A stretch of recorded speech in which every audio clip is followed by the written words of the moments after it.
Bonjour, bonjour, bonjour, très chers internautes. Je sais que vous êtes très nombreux. Oyo Bwanda vous êtes direct na biso. Alors, Ndeka Kolo Mukila Sala, Bamsuazola, la Bamsuazola Muka. Alors, je tiens au Pesabino, bah bonjour, Moussoupi, bah bonsoir. Cela dépend de l'air kaka. Oyo Bozuli Baku, ya Kolanda Biso, Awa na chaîne na Biso, BM Télévision. Alors, vous êtes très nombreux au Wandoza direct na biso dans la bino. Beau aimer vidéo, beau liker, beau partager. Alors, on va commencer par la situation à l'est de la République démocratique du Congo. Totalement n'engezali ko évoluer. Alors, boye ba déjà qui a tolo ba awa FARDC azali na 1 km ya ville ya Bukavu. Puis précisément na niveau ya Kibati. Alors, bo reçoit ba image ya ba Wazalendo. Boye bandenge makambo ezana kati yako kende. Alors, tobete sous ma solo na kati émission mkona lelo, on va parler dossier ya niveau conférence ezana France sur Mamboitali RDC. Qu'est-ce que la communauté internationale azako senga ba fungo l'aéroport ya Goma? Pourquoi tobete ma solo? Awa pourquoi la France veut s'impliquer quand on moni que non ba Black Water bazade ya na terrain, ba osa musala. On va parler aussi tout au long de cette émission. Il y a ADT, parti José Makila. Après le PPRD, Yangope, ba suspendre un ministère de l'Intérieur. Bogoye ba ponanine. Tobeta masolo awa. Boluka boy ba makambo belé. Alors, comme nous le demandons chaque fois de aimer la vidéo, de liker et puis de partager, bossa lango pona biso. Tika kombo na on a commentaire wana loba bravo Fachi, bravo Wazalendo, parce que il faut un peu to lobe la mambo ya guerre oyo parce que zali très important. Bandeko tango biso tozo la toza ko la muka awa, il y a des choses où ezana kata osema na République démocratique du Congo ozo senga plus ya ba attention na biso pe ya moral na biso ezala likolo. Pourquoi j'ai dit ça? Na minute oyo bo comprendre que président de la République, il a opté pour l'option militaire. Bandeko, le président Tshisekedi a opté pour l'option militaire. Pour Nanini. Parce que le président a compris que Kofandana Barwandé, Kofandana Boye, ils vont nous ramener vers les accords au Esinyamaka Natango Mouze.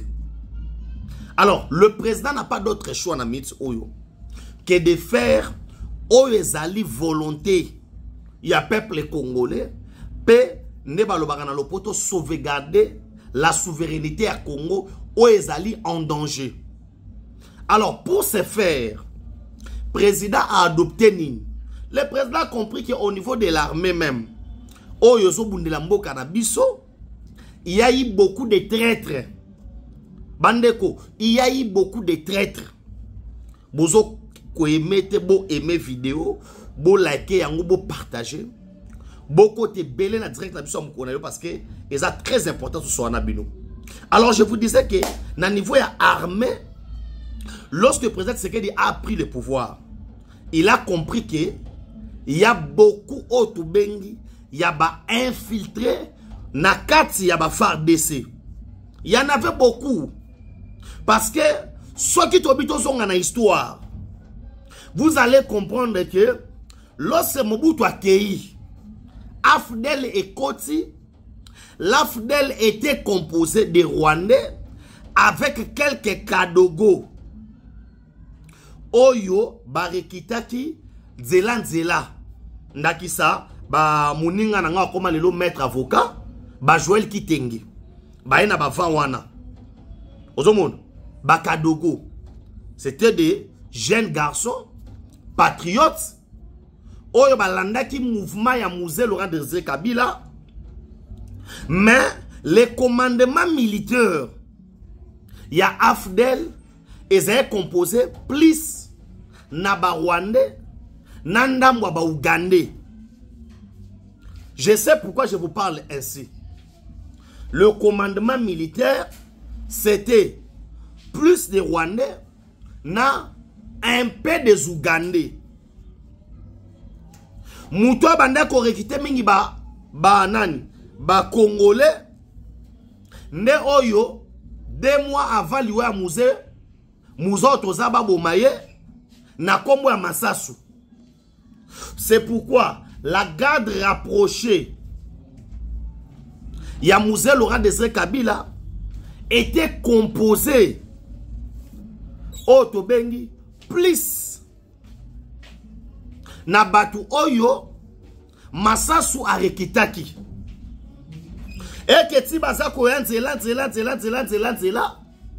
il y avait que le Rwandais na commandement. Yango komona ke musée apesaka charge. Il y a chef d'état-major général, il y a armée à James Kabarebe ou Azatouti. C'est qu'on n'avait pas l'armée bande konanga na Mukuse. Ba ex-phase, ba DSP, ba Kima, ba Ngambu, Ndambu, ba Kenoko tan armée na Angola, Ndambu ba Kenoko tan armée na Congo Brazzaville. C'est ça l'histoire. Mouzeta moyen n'y avait pas l'armée. On devait reconstituer l'armée. Mon compagnon que quelques mois après, il y a Mouzé qui va dans le pouvoir. Bato Bayaki na ye, ba Rwandais, ils ont commencé, il y a Koluka Koboma Mouzé. Aimez la vidéo, la été partagée, boche langa ba j'aime belé. Boko melanga bravo Wazalendo. Parce qu'il faut expliquer nos makambo pour vous comprendre très bien. C'est comme ça que la guerre a éclaté. Pour Nanini, Rwanda ba ki na musée. Voyant que musée n'a pas respecté un cahier de charges. Oyo ba s'initia qui est comme étant les accords de l'Emera. Mais la vidéo a été partagée. Bêta en internet, les accords de l'Emera. Article 1. Il est créé en date du 16 du 1er août 1996. L'AFDEL, Alliance for démocratique pour la libération du Congo. Article 2 de l'accord. Les sols et les sous-sols appartiennent à l'Alliance.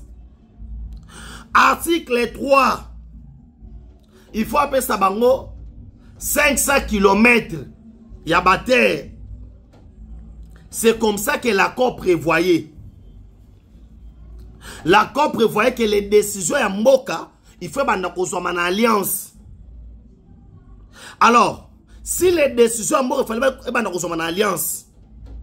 Cela veut dire que le Congo n'était plus un pays souverain. Parce que nous, surtout, une décision, il fallait une alliance.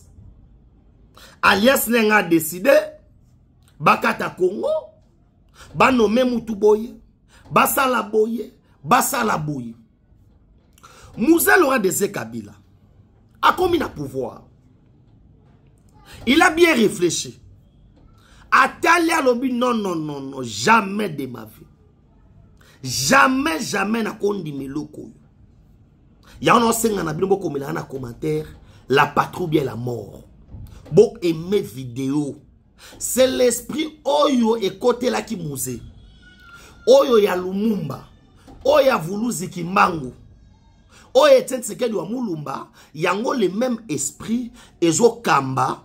Félix Antoine Tshisekedi Tshilombo, le président de la République. Mouza Boyi. Mouzé Aboyi. Nzo kandeti Mouza zo boya. Ba Rwandais ba na plan B. Plan B ba Rwandais zani. Lokola boy to bareye. To ko remplacer ye na sommet à l'état. Et pas yande qu'on a biso azali 100% touti. Aimez la vidéo, likez, partagez. Komelanga na commentaire, bravo Fachi Kabila Rwandais. Komelanga na commentaire. Makamweza minene. Wana président Mouzé Laurent Désiré Kabila aboyi. Mouza aboyi. Alobi. Makamboyo. Nebozo lingabo kenango. E simbate. Ngana ko cédé te. ba Rwandais basala makita awa na Montfleury. Boye melenga vidéo. Ba Rwandais basala réunion na Montfleury. Ba Rwandais basala réunion na Montfleury. Oui, basala réunion na Montfleury. Ba décider élimination ya musée Laurent Désiré Kabila. Balingi ba boma musée pas esimbité. Musée akenda kiba. Ba signala ye. Muza zongi mbanga bengani bango keketa rébellion ya RCD bandi. Bandi ko attaquer musée. Nzokande batika misisa na armée. Wana muza yebite. Po ba on ba composa ki armée. Ne musée na dernière minute. Muza zangi maïla kosala. Akenda ko benga Zimbabwe, Angola na Namibie.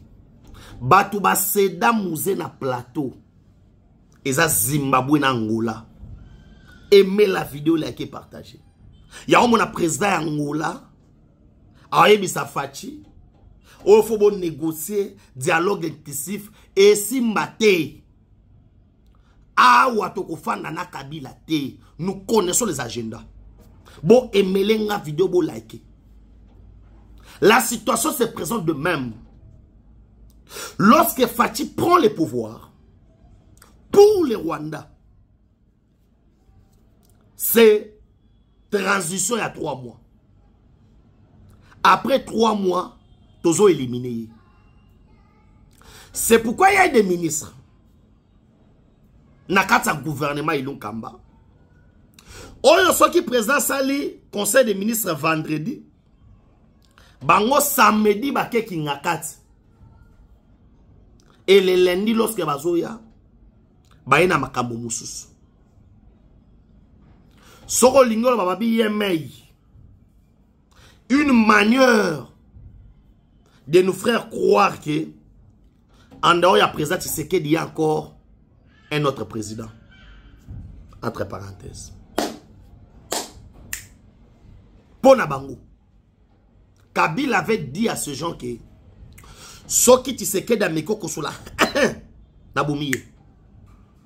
Et tous ces gens-là basaki na même morale. Bandeko basaki na même morale wana. C'est comme ça qu'on a eu ce pouvoir. Oyo lelo nana posa ba fungula matoyi. Bayeba. Côté ni toke na makambu. Oyo aujourd'hui le peuple congolais doit vous dire merci à Fachi. Merci parce que nous avons un président dont les destins de Dieu est sur le Congo.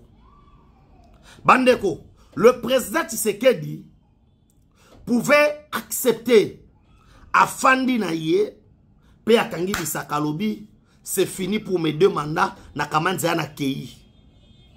Mais lorsque le président a compris danger, oh tozo courir, le président dit non. S'il faudrait mourir, je dois mourir. Mais mon pays ne peut pas rester colonisé par les Rwandais. Aimez la vidéo, likez, partagez. Nous avons gagné trop. N'a pas de temps. Tu sais qu'il a pu faire au Kabila Salate.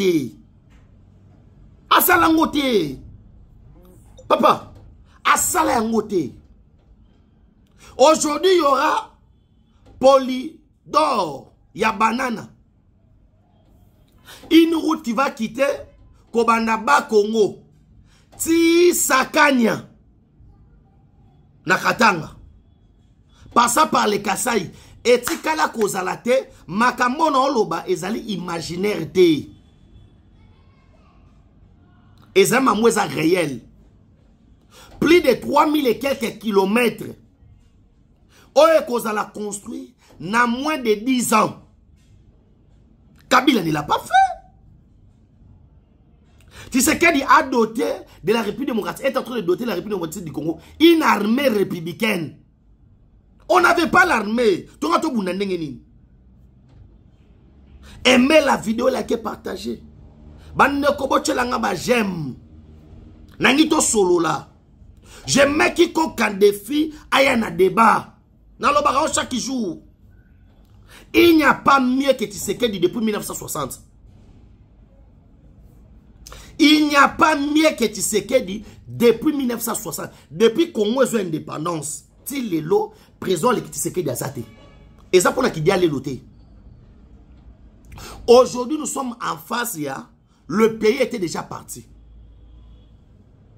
Le président Tshisekedi réunit tout le monde. À tel intention à Batou. Il voit, il détecte directement l'objectif est anime. Le plus grand problème na Rwanda, ce sont de terre. Sobi tout le monde, surtout tozo bundela lelo, tozo bundela mabele. Or, na hymne national, auto-hérita, Bazoyemba, nous peuplерons ton sol et nous assurerons ta grandeur. La superficie de notre pays, c'est 2 345 000 km², 410. Et les 10 là n'est pas négociable. Il y a une superficie à Mokanabiso. Alors, or, il y avait déjà un plan. Il y a Batuti Power qui a été signé. Rwanda, Ouganda et consorts qui devaient avoir des terres na Congo. Lorsque Fachi arrive au pouvoir, comme un fils politique, biologique, idéologique, stratégique de Tshisekedi wa Mulumba, il devait jouer la politique. Il y a les corbeaux et les renards. Tshisekedi devait faire semblant. C'est comme si de rien n'était pour que Tshisekedi comprenne les fonctionnements du pouvoir. Pendant ce moment-là, les gens qui ont travaillé avec Kabila ont pris Tshisekedi roi Mobobe na bango et Sili. Bando sa ba déclaration. Et le président était calme. Biso famille politique na IDPS. To koma ko tindika président Salaboye. Je vous avais assuré que le président de la République est la personne le mieux informée. Président Fandi, à quoi il se cache? Parce que il a compris que Bazo Tchelaye Banzete pour qu'il ne libosote. Et les Rwandais puisque déterminés. Aimez la vidéo, likez, partagez. On vous parlera de certaines histoires. Il y a M23 qui n'a Kinshasa et tout consort. On a voulu identifier qui sont dans les M23. Lorsque le président identifie à cause que ce sont des Rwandais, à qui qu'on touche dans noyau? Noyau c'est Kagame. Il est parti, pas par 4 et 5 chemins. Le président vit Kagame en lui disant clairement que c'est important de la guerre. Vous voulez les richesses à Congo? Venez avec le partenaire Basomba, gagnez un peu de pourcentage. Parce que Bakolongo la Rwanda pembe na RDCT, c'est impossible. Nous sommes des voisins naturels. Ça, c'est la lecture. Il y a président de la République. Et le président est parti plus loin. En disant, moi Tshisekedi, je rêve d'un Afrique il y a ma route. Ça veut dire l'Afrique, il y a développement. L'Afrique de cohésion. L'Afrique des échanges. L'Afrique du développement économique. Parce que parmi les voies, il y a communication qui amène le développement dans un pays. Il y a des routes. Parce que les routes permettra que l'échange économique est salement. Les liaisons entre nations. C'est pourquoi l'Europe est connectée. Les marchandises peuvent quitter l'Allemagne, atteindre la Belgique, peuvent quitter la Belgique pour la France, ainsi de suite. Alors, c'est cette Afrique-là. Oyo, ba père na biso, ba Tanguy Sabiso, ba Léopold Sédar Senghor, ba Kwame Nkrumah, ba Emery Patrice Lumumba. Tous ces gens-là rêvaient du panafricanisme. Une manière Yakosangana, comme le souhaitait Kadhafi, les États-Unis d'Afrique. Travaillons main dans la main pour le développement de l'Afrique. Et c'est cette Afrique-là dont Tshisekedi rêvait. Hélas, Kagame ne voyait pas les choses. Ndenge Facha Omonelango. Aimez la vidéo, likez, partagez. Naba non ça la émission moko lelo spécial. Bo aimez la vidéo, bo likez, bo partagez. Il faut te côté dans ma cause profonde ya makambo. Le président change maintenant les Kazakhs. Président décide lobi non. Le col est commis à bongo to kende. Président vient nommer l'agresseur. Le nom c'est Paul Kagame. Président nomme le numéro 1 à M23, Kabila. Les gens étaient estomaqués. Les gens n'acceptaient pas. Kabila en Afrique du Sud. Comment président Tshisekedi Akendotanga ke Kabila Ndemutu azali en la tête ya rébellion à M23. Bande kobo komelanga na commentaire Kabila Rwandais. S'il vous plaît, vous aimez vidéo, bah j'aime la vidéo Zamouké. Tout le monde était surpris. Bah moussou alobi ke azangelo roloba. Maloba ya Fachi Nganga. Maloba président de la République Nganga. Et ça là qui a 3 semaines. Tosutuka Kabila na Goma. D'abord, lorsque Bisso va combattre, nous de la communication, on a communiqué sur la présence ya Kabila na Goma et c'est le quoi Bisso to okosa.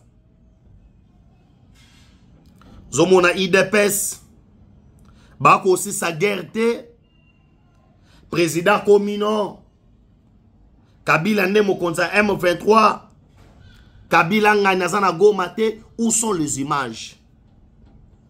Naebi na vanda jomo na moni kulutu na ngai Jean-Marie Kassamba que je salue. Jean-Marie Kassamba alela lobino ba image eza wapi parce que bolo mamweza imaginaire. Nzambala la raté. Kabila sali. Apparition na public. Fachi Alongi. Devant tout le monde. Fachi Alongi. Na minutes oyo Fachi ake na diplomatie likolo. Il a coincé Kagame de partout. On a coincé Kagame de partout. Lorsqu'on l'a coincé de partout, Kagame n'avait pas d'autre choix.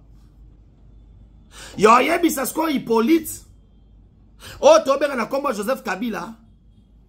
Bimasko na poisa. Po bitumonga na kokango sunga mokote.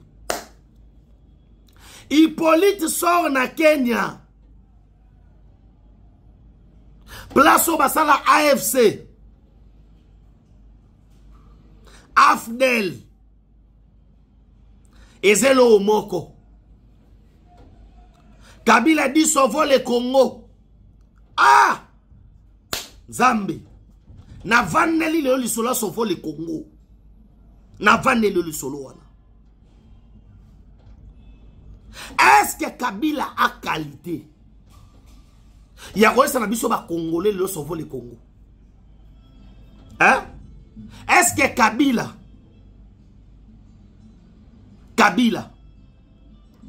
Torobet ali solo ya sauvé le Congo na ye. Pour sauver d'abord le Congo, vous devez avoir la qualité yoza Congolais. Pour sauver le Congo, vous devez d'abord avoir la nationalité congolaise. Il faut que bakoko na yo bakunda bango awa. Et Seigneur nous a la Congolais d'origine. Comment Kabila peut nous parler à sauver le Congo? Toi qui n'es pas Congolais. Bandabo emelenga vidéo. Comment Kobeta Lissola sauver le Congo? Or, Congo za bangote. Congo za mboka bakoko na ete. Comment il peut venir défendre les intérêts du Congo? Oh, il a signé un accord. Il y a un peu ça m'a belé à Congo et pas Rwanda. Il y a des accords qui existent. Remo Chibanda koufite. Obasanjo koufite. Hein? Kabila peut nous parler aujourd'hui à sauver le Congo. Pour Yazanani. Parce que pour nous comme un niveau pour sauver le Congo, il faut être d'abord Congolais. Hein? Parce que si tu n'es pas Congolais, tu ne peux pas parler de sauver le Congo. Quel est celui qui peut nous parler de sauver le Congo? Hein? Parce que il n'a pas qualité de parler du Congo. Alors comment on peut accepter que Moutabongo Alobanabiso sauve le Congo? Non, Kabila devait dire sauve le Rwanda. Hein? Non, minimum. Parce que c'est un Rwandais. Il ne peut pas nous parler de sauver le Congo. Congo Oyo, Kabila tué Kapangala. Hein? Kabila Tiki, Papa Nabiso Koutino Fernando inapte. Naba, Biloko Tuboye Biwana. Parce que, Yeba Loba qui n'est qu'à sauver le Congo. Si le Congo avait de la valeur, et pas ya Kabila, mais bataka mouena sa pouba koufate. Si les Congolais avaient de la valeur, et pas ya Kabila, mais Armatungu la koufate. Si les Congolais avaient de la valeur, et pas ya Kabila, tonga to sa massacre. Yaboudou dia Congoté. Mais Chebe Alinga Koufate. Bandeko, Chebe Alinga Koufate. Kabila ne peut pas nous parler à sauver le Congo. Hein? Ce qui va Congolais, basaki na valeur. Na misu ya Kabila. Ben nga ba créer AFCT. Oye bomeli biso ba Congolais. Plus de 2000 Congolais. Aimez la vidéo, likez, partagez. Bokabo la vidéo, oh boche langa ba j'aime. S'il vous plaît, boko langa bravo Fachi. Kabila ne peut pas parler de sauver le Congo. Non. Il ne peut pas y exister un mouvement de sauver le Congo. Oh ezali né na Kenya, un pays de nilotique. Bisika baza on préparer un père Ima où les Tutsis rwandais doivent dominer l'Afrique centrale. De quel Congo parlez-vous? Que parlez-vous? Congo ni. Congo Brazzaville. Au moins Congo Brazzaville. Mais pas Congo Kinshasa. Pas la RD Congo. Messieurs, vous vous trompez de nom. Toi, personne qu'on a sentiment. Comment on peut parler de sauver le Congo entouré de Rwandais? Une délégation à Rwanda hier et Vandi pour éloigner la biso ba Congolais. N'engue faut sauver Congo. Mais c'est grave. On va sauver Congo. Na oboko nani? Parce que par circonstance, Natangouya, Papa Koutino, et c'est que Kabila est Rwandais, au sommet à l'État. Alors, on devait sauver les Congo, Namaboko ya un Rwandais. Aujourd'hui, les Congolais bazako sangana autour des Rwandais. Pour sauver les Congo, non. Et ça coûte dans ça sur c'est effet Nabino sauver le Congo et ça dénie les sans effet. Parce que Bino Borolo Bela sauver le Congo te bandeko. Kabila ko fungola mbanga te bachaye en tête. Il y a mouvement sauver le Congo parce que Makambo biso to mona 18 ans.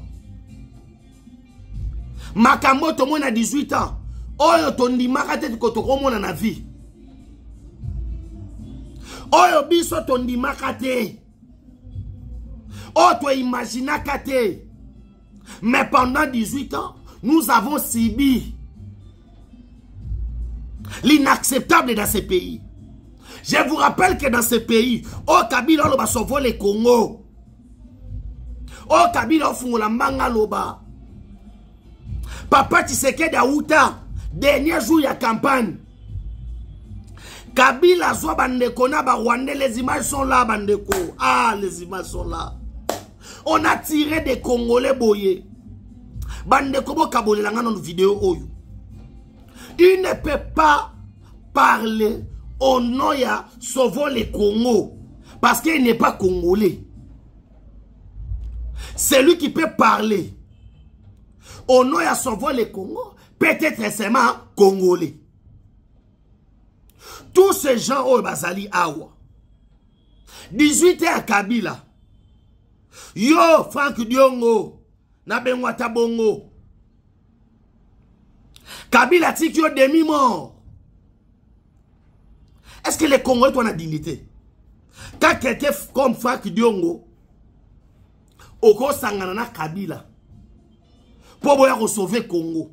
Mais c'est soit c'est de la sorcellerie, soit on a pris un moutou. Makambo yo Frank Diongo Kabila modisi yo. Oye ba posé Congolais des fois on va essayer on sa politique na Congo. Te comment ba essayer ko ça la politique na Congo. Parce que dans sa politique en Zala. Dans sa politique ba idéalité. Dans sa politique intérêt à peuple été. Aimez la vidéo, likez, partagez. Les loba wazalendo ba telemi. Comme la ngana commentaire je suis wazalendo, aimez vidéo s'il vous plaît. Tika commentaire na yo. Les loba wazalendo ba telemi pona ni. Ba moni qui au sommet de l'État, il y a un Congolais de père et de mère. Kabila sauve le Congo. Au moment Mamadou Pouani. Mamadou Akufo Pouani. Lorsque Mamadou aligna kota na mboka ba Kabila na Rwanda. C'est comme ça qu'on a tué Mamadou. C'est comme ça qu'on a tué Mamadou. C'est comme ça qu'on a tué Bayuma. Tangu Muzama ba tomboki. Muzama ba desna lobi. Tosila na Rwanda. On a tué Muzama ba. Ba officer Pouani. On a commencé à remplacer Barukaku Abarera. Une armée à 300 officiers. Au moins wapi 300 généraux mona bango wapi. Kabila commence à détruire. Oh lelo Dion wazoya na ye comme étant sauveur ya Congo. Jamais. Jamais. Makambo yo soto la musi Mobutu kukuwendu wazabanga aotomboka. Aotomboka. Un Rwandais ne peut pas libérer le Congo. On va libérer le Congo dans maboko ya nani? Parce qu'aujourd'hui, les contrôles qu'avait le Rwanda sur la République de moitié du Congo et elle est soutée. Et comme il y a un problème, il y a des Congolais. Il y a un monde qui a fait lobby na eke na Kabila vandate na nanga vandate nanga a un agenda de Rwandais. Kabila c'est pour les intérêts des Rwandais. Les Rwandais basangani autour il y a leader na bango et les Congolais veulent couvrir. Alors tozana bino pour na sabino que makambo et soukawate merci na bino.